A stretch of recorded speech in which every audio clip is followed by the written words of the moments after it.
We have different traditions of events in the Buddha's life being associated with certain times of the year. His birth on the full moon in May, his awakening on the full moon in May, his passing away on the same date,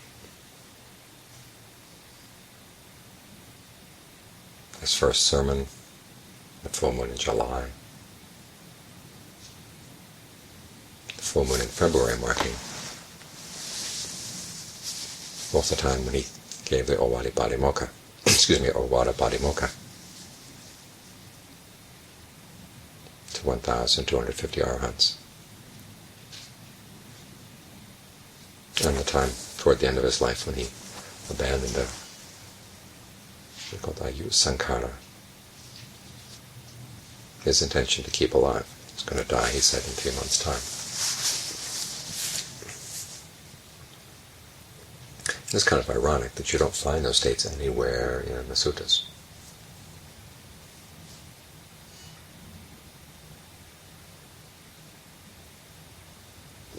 They're all later traditions.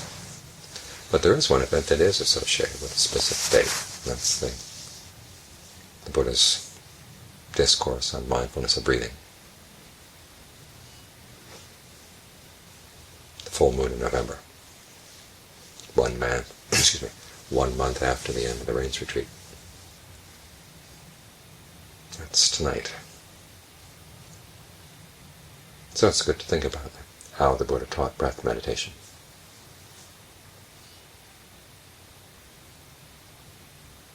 There was once another time when he taught the 16 steps of breath meditation. This was after he had told the monks that it was a very fruitful practice to keep the breath in mind. One of the monks said, I do that all the time already.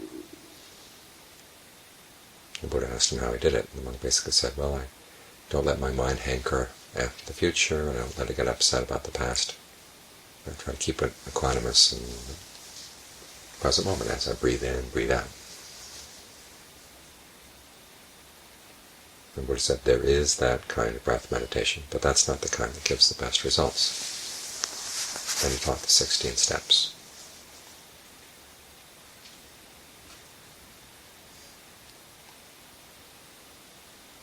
And it's interesting to note in how many of the 16 steps, it's a matter of training.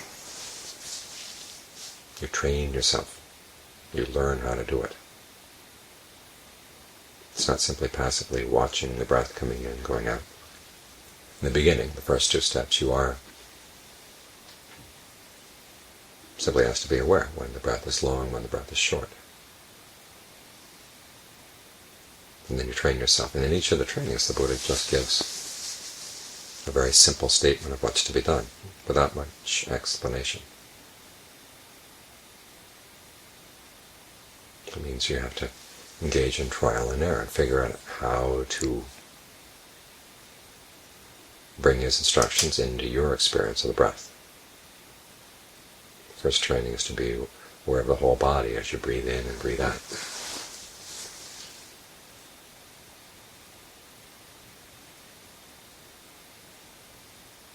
You could write a whole book on just that topic. How to spread the awareness of the body, and also what you're supposed to notice as you breathe in and breathe out. Why is this important to be aware of the whole body? There are lots of reasons. One is as the breath gets more subtle, which it's going to do in the 4th step. If your awareness is narrow, has too small a focal point, it's very easy to slip into a little air pocket. In other words, you lose track of the breath because it's so subtle. But hopefully, as you gain an awareness of the whole body, breathing in, breathing out, you get more sensitive to how the energy flows in the body through the in-breath, through the out-breath. And if you have trouble being aware of certain parts of the body, you have to work on it. For example, you may notice that you're not sensitive to your shoulder. Well, it's there. But there may be a blockage. Okay, look to see where the blockage is. What parts of the body near the shoulder do you feel? How much of your arm are you aware of? How much of your chest and your back? Can you trace the connection between the chest and the back on the one side and your arm on the other? That locates your shoulder for you. And the fact that there's a blockage in the shoulder, does that come from the shoulder, or is there a blockage someplace else, say near your spine, in the neck, or in the small of the back?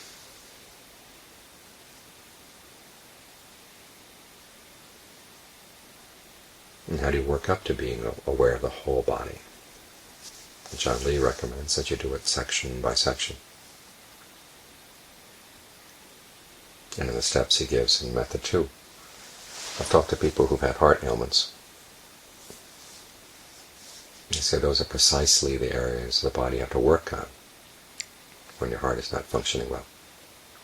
And we know that John Lee basically came up with Method 2 when he was recovering from a heart attack. He was out in the jungle. The closest road was a 3-day walk away.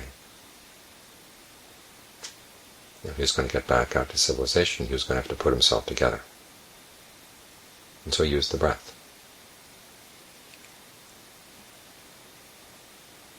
Then we look at his later teachings, and we find that he would conceive of the breath energy and working in different parts of the body in different ways.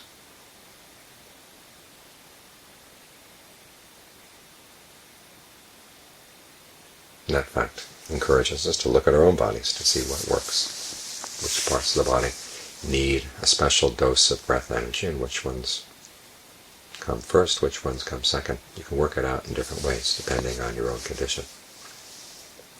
I've often found that people with sort of chronic illnesses or chronic ailments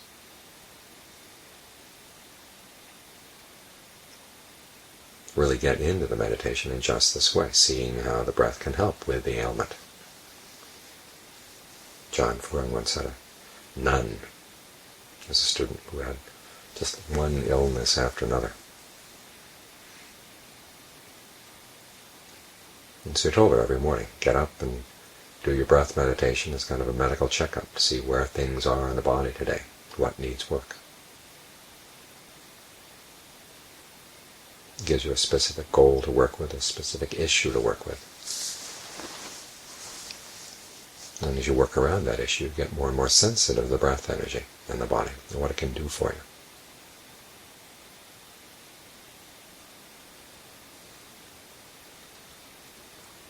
Because one of the basic principles in the meditation is you're going to need as much help as you can get in staying with the meditation. As those steps in the breath meditation continue after calming the breath, or calming the movements of the breath in the body, the intentional element of the breathing. The Buddha suggests that you try to be sensitive to a rapture or a refreshment, piti, and then sukha, ease or pleasure.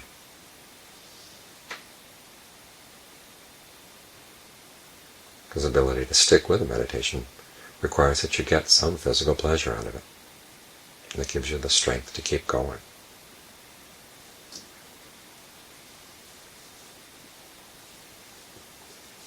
Without that, the meditation dries up.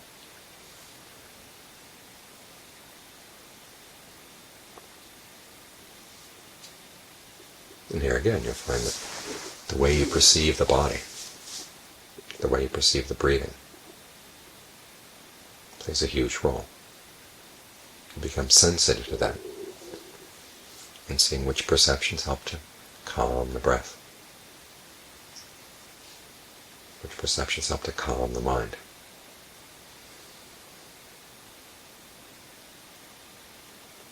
If you have this image of the body needing to just struggle to pull the breath in, it's going to be that perception is going to make the breathing a lot more labored than it has to be.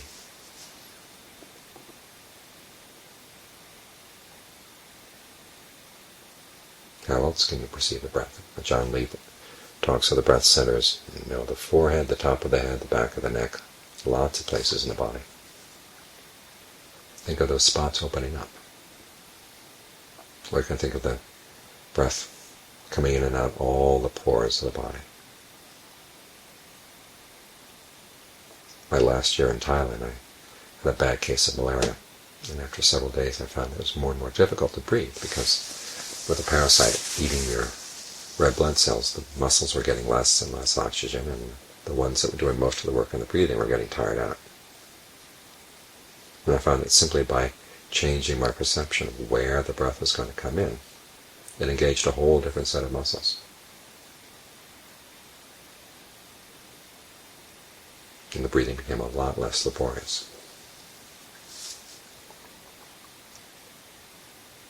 So learn how to play with the perceptions you have of the body and of the breathing process.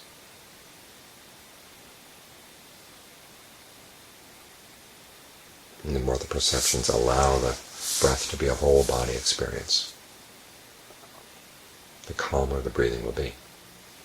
This enables you to be more and more aware simply of the awareness in the present moment. That's aware of all these things. These are the stages. Then when you watch that awareness and see how it relates to the breath, there'll be times when its energy level falls. Okay, then you need to gladden it. Give it more energy. Okay, what kind of breathing gives you more energy? What kind of way of thinking about the breath gives you more energy? Well, if you want, you can think about other topics that gladden the mind. The traditional ones are thinking about the Buddha, the Dhamma, and the Sangha. Whatever you find specifically inspiring about the Buddha that's helpful right now, or the Dhamma, or the Sangha. Or if you're discouraged about your own lack of progress in the past, you can think about the good things you've done in the past, in terms of generosity, precepts, times when you've refrained from doing harm to other people that you could very easily get away with. And the times when you simply, out of pure generosity of your heart, did something that wasn't really necessary, but was helpful to somebody else. Those things are like water for the heart. They nourish it. Other times you find that the mind is too scattered, running all around with its thoughts. Okay, you need ways of thinking of the breath that give it more solidity. Help the mind stay more firmly planted right here. If you find the mind is burdened with something, how do you release the mind from that burden? Again, the breath can help, but it's not the only technique you have. It may be home base.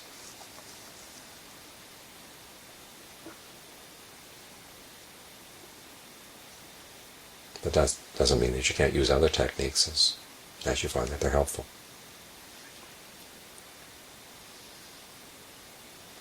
Okay, once you've learned how to bring the mind into balance like this, then you're ready for the last 4 steps. Start focusing on the theme of inconstancy.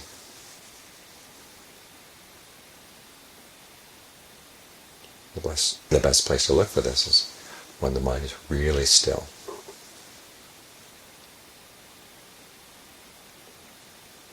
And you notice how much more solid this pleasure is, this sense of well-being, than anything else you could gain from outside. So at that stage you're looking at the inconstancy of things that would pull you away from the meditation, pull you away from the concentration. But after a while you begin to notice the inconstancy in your own concentration.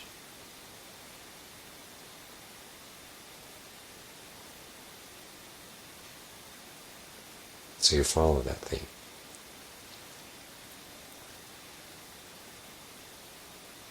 And you get less and less enamored of your concentration. You realize there must be something better. As the Buddha says, so you focus on the theme of inconstancy, and that can bring in a lot of other contemplations as well. Stress, not self. You see things arising and passing away. And what is arising and passing away? It's the stress. It comes and goes. Well, why does it come and go? What's going along with it? You've got some intentions. You've got some perceptions.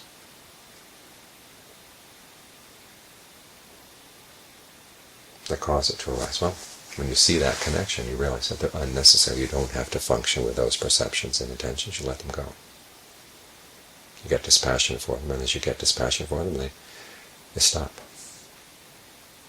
And when you hit the mother lode of intentions, things really stop. At that point you can let go of everything, even the past. And that we've covered all 16 steps in the meditation. It shows that John Fuang once said that the breath can take you all the way to nirvana. As the Buddha said, the practice of these 16 steps encompasses all 4 frames of reference or establishments of mindfulness. All 7 factors for awakening leads to knowledge and release. So it's not just an introductory technique or something you want to get through before you get to the real work of the meditation. The real work is right here.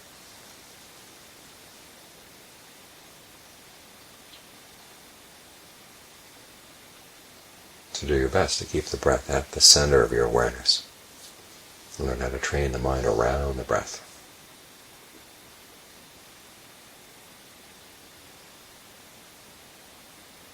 Because right here is the path.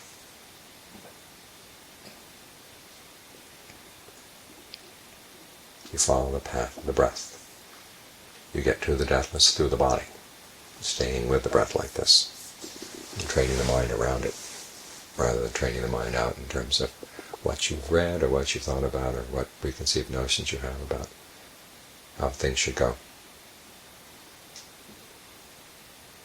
The practice has its own rhythms if you follow it. This is where the path is. It's all centered on the breath.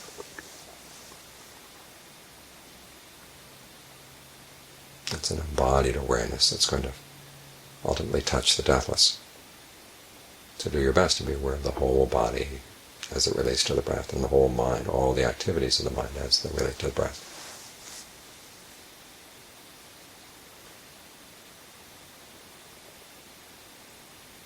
Because that's where everything becomes clear.